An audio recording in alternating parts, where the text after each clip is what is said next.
감사원장님, 네, 혹시 여동생 있습니까? 없습니다. 없습니까? 사모님은 계십니까? 네, 사모님이 남편인 감사원장님 부를 때 뭐라고 부릅니까? 아니 그냥 묻는 거예요. 아니 그걸 뭐 사모님께서 여기서, 예. 감사원장님을 부를 때 호칭을 뭘로 하냐고요? 그걸 뭐 여기서 답변을 해드려야 됩니다. 뭐 여보 이렇게 하지 않습니까? 뭐 당연히 뭐 그렇죠. 예, 예. 예. 오빠 이렇게는 안 부를 거 아니에요. 예.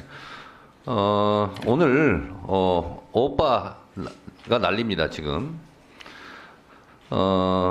친오빠를 지칭하는 거다. 오빠는. 그런데 이준석 전 대표, 이준석 의원의 카톡을 보면 또 이 오빠를 윤석열 대통령으로 지칭하는 것처럼 보여요.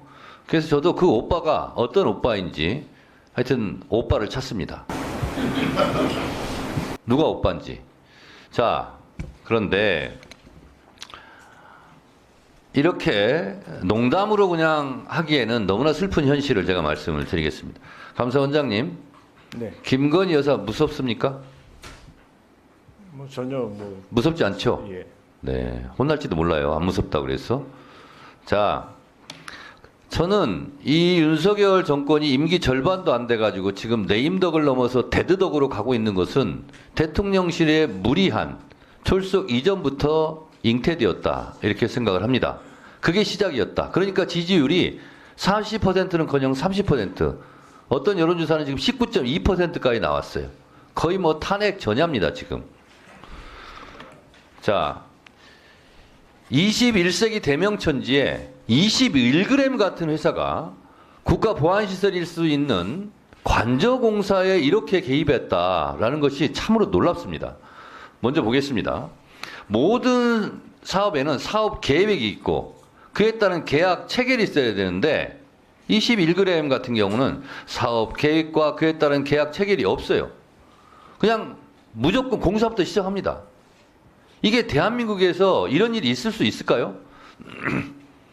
시공, 감독, 준공 과정에서 거의 모든 법을 위반했어요. 국가계약법, 건설산업기본법 다 위반했어요.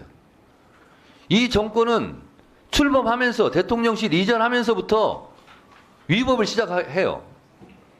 두 번째, 대통령 비서실 측이 실제 공사 내역을 반영하는 준공 도면 등도 제출받지 못했어요. 그냥 공사를 시작합니다. 공사가 먼저 진행되면서 관자에 대해서는 규정에 따른 준공 검사도 이루어지지 못했어요. 대한민국 어디 농막 하나라도 지으려고 해도 이러지 않습니다. 다 관공서, 군청, 구청 다 허가받고 해요. 다 감독받고 하고 감시받고 하고. 근데 대통령 관저를 이렇게 합니다. 자, 더 기가 막힌 거 보세요. 21g과 하도급 계약을 맺은 관저공사에 참여한 18개 업체 중에서 15개가 무자격이에요. 무자격. 와, 놀랍지 않습니까? 이게 건설산업법 하도급법 위반이에요. 거의 뭐 무허가 무자격이에요. 하도급 업체 18개 중에서 15개가 무자격 업체예요. 자, 네 번째 보겠습니다. 하도급 업체를 공사에 참여시키려면 사전에 발주처 승인을 받아야 하는데 21g 측이 18개 하도급 업체에 대한 승인을 받지 않았고 이 때문에 무자격 업체가 공사에 참여하게 되는 겁니다. 이 또한 국가계약법 하도급법 위반이에요.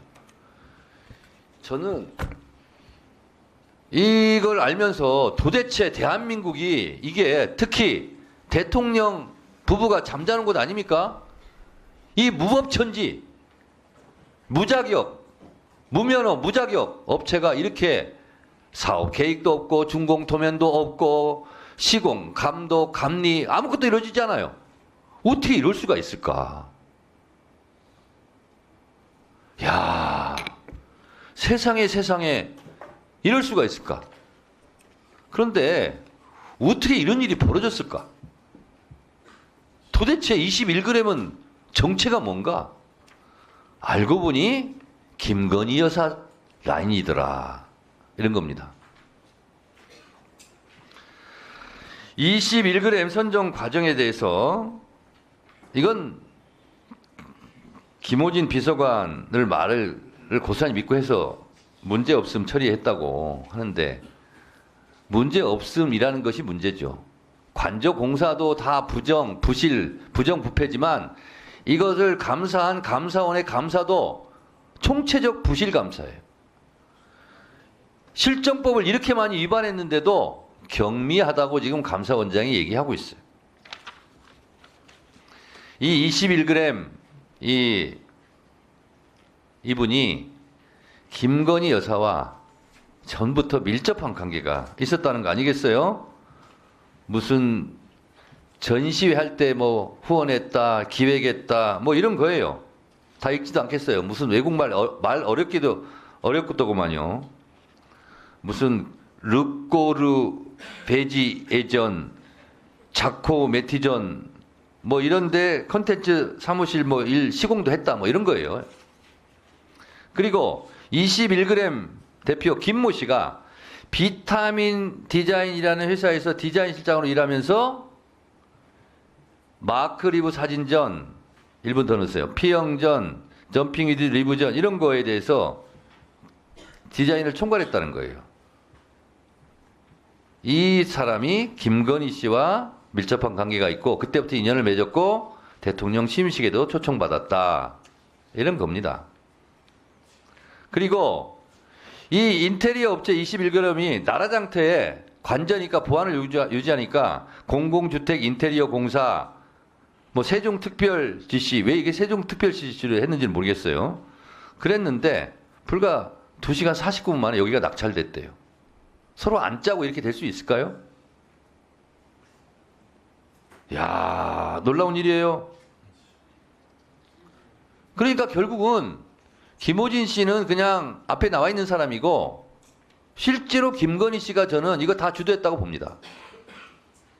그러니까 감사원에서도 김건희 여사 무서워서 고발 조치도 못하고 수사 의뢰도 못하고 그냥 경미한 사건으로 아 이건 덮어야 되겠구나 이렇게 생각한 것 같아요. 답변 드리겠습니다. 감사원장님 예. 뭐 답변할 게 있습니까? 조금 뭐 변명처럼 들리시겠지만 이건 저희 입장은 그럼 변명해 보세요. 예.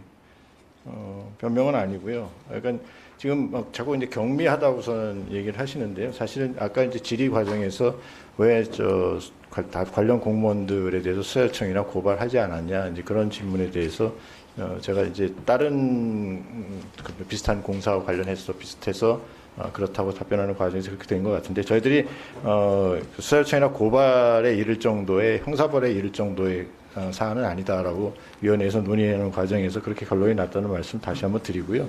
하여간 총체적 부실이라는 건 저희들이 감사 결과에 뭐 충분히 다 저기 지금 위원장님 말씀하신 걸 다 저희들이 감사 보고서에 적시를 했다고 생각을 합니다.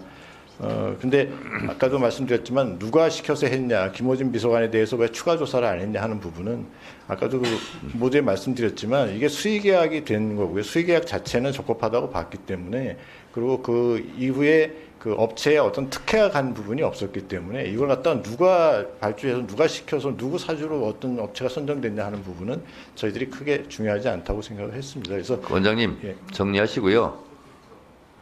그 잘하는 거 특기 있잖아요.